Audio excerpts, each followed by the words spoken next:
அனைவருக்கும் வணக்கம். இன்று முதலீடுகளை பற்றி நான் பேச விரும்புகிறேன். அனைத்து மக்களுக்கும் முதலீடுகள் ரொம்ப முக்கியமானவை. அதில் என்னென்னா 3 வகையாக இருக்கிறது. ஒன்று தங்க பத்திரத்தின் மூலமாக முதலீடு செய்யலாம். இரண்டாவது வங்கி மற்றும் தபால் நிலையங்களில் முதலீடு செய்யலாம். மூன்றாவது முதலீடு பார்த்தீங்கன்னா உங்களுக்கு அந்த பரஸ்பர நிதி நிறுவனங்களில் முதலீடு செய்யலாம். இதில் பரஸ்பர நிதி முதலீடு செய்யும்போது அதை எச்சரிக்கையாக இருக்க வேண்டும். உதாரணத்திற்காக பார்த்தீங்கன்னா பல நிறுவனங்கள் மூடப்பட்டுவிடும். சில நேரங்கள் அந்த பரஸ்பர நிதி நிறுவனங்கள் என்ன ஆகிடும்னா லாஸ், அதாவது இழப்புகளை சந்திக்க நேரிடும். இதனால் என்னென்னா வங்கி மற்றும் தபால் நிலையங்களில் முதலீடு செய்வது நல்லது. தங்க பத்திரத்தின் மூலமாக முதலீடு செய்வது கண்டிப்பாக நல்லது. ஏன் அப்படின்னா தங்கப்பத்திரம் பார்த்தீங்கன்னா நீங்கள் இன்றைக்கி என்ன விலைக்கு தங்கம் வாங்கிறீங்களோ அன்றைக்கி என்ன ரேட்டோ, நீங்கள் 5 வருஷம் கழித்து அந்த தங்கப்பத்திரத்தை விற்கும்போது அன்றைக்கி 1 லட்ச ரூபாய் தங்கம் அப்படின்னா அந்த 1 லட்ச ரூபாய்க்கு அப்படியே வரும். ஆனால் நீங்கள் ஃபிசிக்கல் கோல்டாக வாங்கிட்டீங்கன்னா, இந்த ஆபரண நகையாக வாங்கிட்டீங்கன்னா தேய்மானம், செய்கூலி, சேதாரம் எல்லாம் உண்டு. அதனால் தங்கப்பத்திரத்தின் மூலமாக நீங்கள் கண்டிப்பாக என்ன பண்ணலாம், நீங்கள் சேர்த்து வைக்கலாம் அப்படின்னு சொல்லலாம். குழந்தைகளுக்கு முதல்ல சேமிப்பு திட்டத்தை சொல்லிக் கொடுங்க. ஏன் அப்படின்னா குழந்தைகளுக்கு சேமிப்பு திட்டம் ரொம்ப முக்கியமானது. அமெரிக்காவில் பார்த்தீங்கன்னா 2 பொருளாதார நிபுணர் கண்டுபிடிச்சிருக்காங்க. என்ன அப்படின்னு கேட்டிங்கன்னா 2 குழந்தைய உட்கார வச்சாங்க.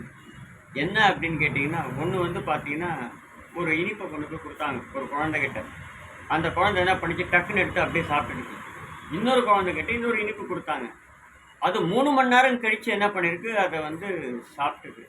அப்போது முதல் குழந்தை அந்த கொடுத்த இனிப்பு முதல்ல சாப்பிட்டுதுன்னா நம்ம என்ன பண்ணுறோம், முதல்ல வாங்கினோடனே நம்ம பணத்தை நம்ம சம்பளமாகவோ இல்லை ஏதோ அந்த இதை வாங்கினோடனே பணத்தை வாங்கினோடனே நம்ம என்ன பண்ணுறோம், தேவையில்லாத செலவினங்களை செய்கிறோம்.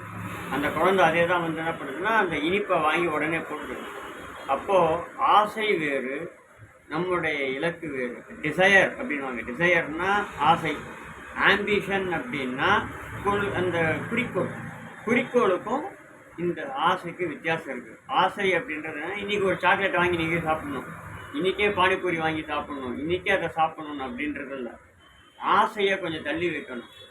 குறிக்கோளை நம்ம என்ன பண்ணணும், அடையணும்.